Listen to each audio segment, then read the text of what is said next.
आजही तो मला दिवस आठवतो. त्या दिवशी स्वामींनी नैवेद्य भक्षण केलं नाही. माझा गोड निरोप घेऊन जनतेच्या रक्षणासाठी गेलेत खरे, पण दिवसामागून दिवस गेले,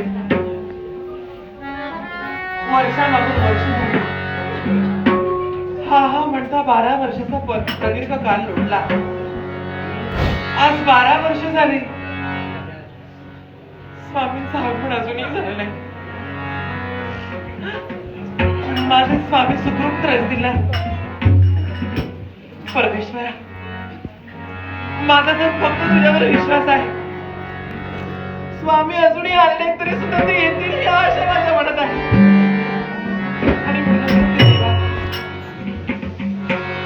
त्यांच्या बरोबर गेलेलं सैन्य अजूनही त्यांच्या शोधात आहे. पण ते सैन्य आज ना उद्या येईल आणि मला आनंदाची वार्ता देईल. स्वामी पुनश्च आपल्या राज्यात आले ही आनंदाची वार्ता ऐकण्यासाठी काय माझं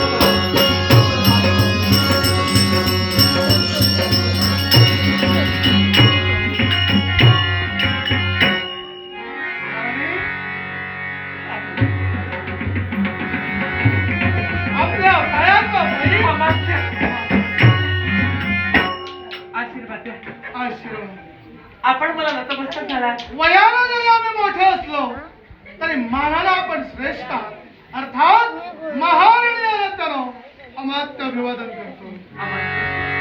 आपण जरी अमात्य पद पुरुषोत असला तरी सुद्धा नात्यानं माझे मामांची आहात, माझ्या पित्यासमोर आहात. म्हणूनच तर आपल्या येण्याकडे मग लक्ष लागलं. आज तरी आनंदाची वार्ता असेल ना. आपण लगबगीनं माझ्या महारापर्यंत आलात म्हणजे मला ठाऊक आहे. म्हणजे निश्चितच स्वामी आले असतील. कुठे आहेत ते? मी त्यांच्या स्वागताची केव्हापासून वाट पाहते. आपल्या मनात एकसारखा आनंद निर्माण झाला. दिवसामधून दिवस लोटले, वर्षामधून वर्ष लोटले. 12 वर्षाचा प्रदीर्घ काळ मागे लोटला गेला. पण जनतेच्या हितासाठी गेलेला राजकर्ता अद्याप या राज्यात पुनश्च आलेला नाही. आणि तीच शंका तुमच्या मनात एकसारखी वास्तव्य करू लागली. गेली 12 वर्ष एकसारखे तुम्ही आम्हाला प्रश्न करता आहात आणि वेळोवेळी क्षणोक्षणी निरुत्तर हा अमात्य होतोय. महाराणी, नाही मामाजी, माझ्याकडून उत्तराची तुम्ही अपेक्षा करू नये. हात चढून काहीची विनंती तुम्हाला करतो. माझ्याकडून या उत्तराची अपेक्षा तुम्ही करू नये. आपण जर असं बोलत तर माझं कसं होईल? अहो, माझ्या पित्यासमोर मी तुम्हाला मानते. माझ्या सौभाग्याची, माझ्या संस्कृतीची काळजी माझ्यापेक्षा तुम्हाला आहे ना. माझ्या सौभाग्याची जरी जर माझ्या सहवासात नसते तर माझ्या जीवाचं काय होतं हे तुम्हाला चांगलं ज्ञात आहे. परिपूर्ण ज्ञात आहे. माझा तुमच्यावर विश्वास आहे. तेव्हा ब्राह्मणाच्या साक्षीने विवाह करून या राज्यात तुम्ही प्रवेश केला आणि 10 दिवसापासून आज मी तिथं माझे मामाजी म्हणून तुम्हीच मला आशीर्वाद बाप म्हणून माझ्याकडे तू पाहिजे. कोणत्या परिप्रमाणात तुझ्यावर प्रेम त्या अमात्यानं केलं. मग आपण असं धीर सोडून कसं काय चालेल? आपण धीर सोडू नका. मला सांगा, आजही माझ्या मनात ती आशा ठेवते. माझे स्वामी जिथं कुठे असतील तिथे सुखरूप असतील. मामाजी, तुम्ही तरी सांगा ना.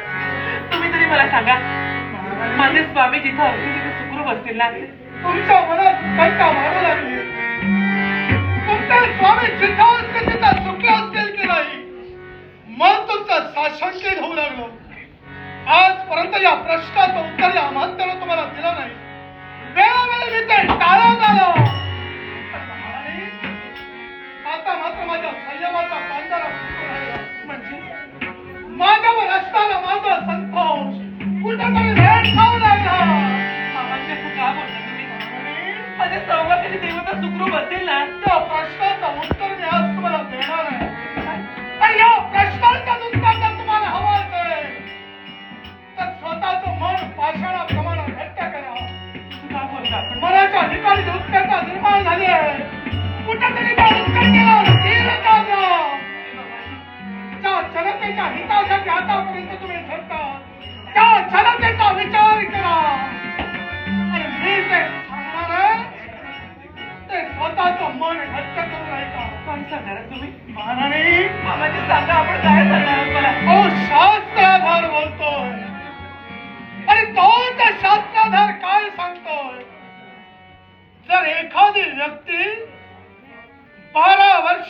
जनता जर का पुनः आली नसेल तर तीच व्यक्ती शास्त्राधाराप्रमाणे मृत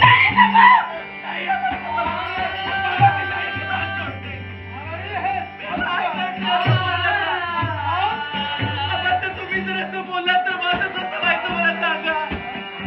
आतापर्यंत ज्या आशेने मी जगते त्या आशा माझ्या मावळच्या उपयोगाची नाही हो. माझ्या स्वामींचं मला वाईट काय होणार नाही, कारण माझ्या देवावर माझा विश्वास आहे, माझ्या भक्तीवर माझा विश्वास आहे. तो देव मला दिला. अरे तुमचा ज्याप्रमाणे देवावर विश्वास आहे 12 वर्ष झाली ते इथं आले नाही तरी सुद्धा माझा विश्वास आहे. तो सगुण साकार निराकार परमेश्वरावर विश्वास माझा सुद्धा आहे. पण शास्त्राधार फायदा आपल्याला नाही तुडवता येणार. नाही आम्हाला विजेचा विमान काळाच्या कायदा भरण्याचा अधिकार तुम्हाला आहे ना आम्हाला आहे. अहो शास्त्राधार बोलतोय. शास्त्र आधार. एखादी व्यक्ती जर अदृश्य झाली असेल तर 12 वर्षांपर्यंत त्याची मार्ग प्रतीक्षा करावी.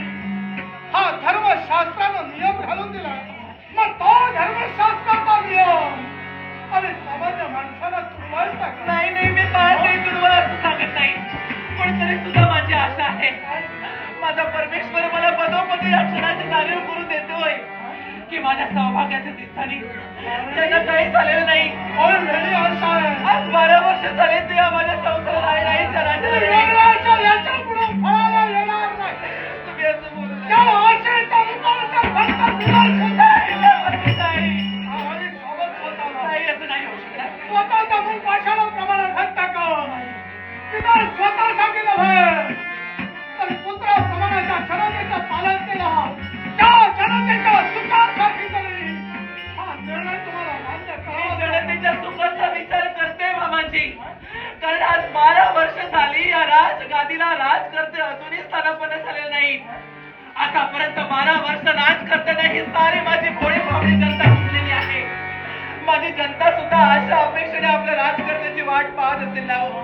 या माझ्या पोरक्या झालेल्या जनतेला माझ्या राजकर्त्याची माझ्या सहभागी होण्याची गरज आहे ना. हो हा विश्वाचा नियमच आहे.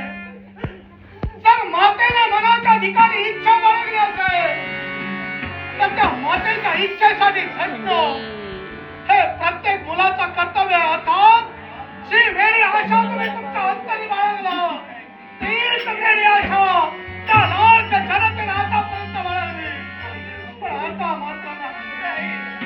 ज्या जनतेसाठी तुम्ही झटता त्या जनतेचा विचार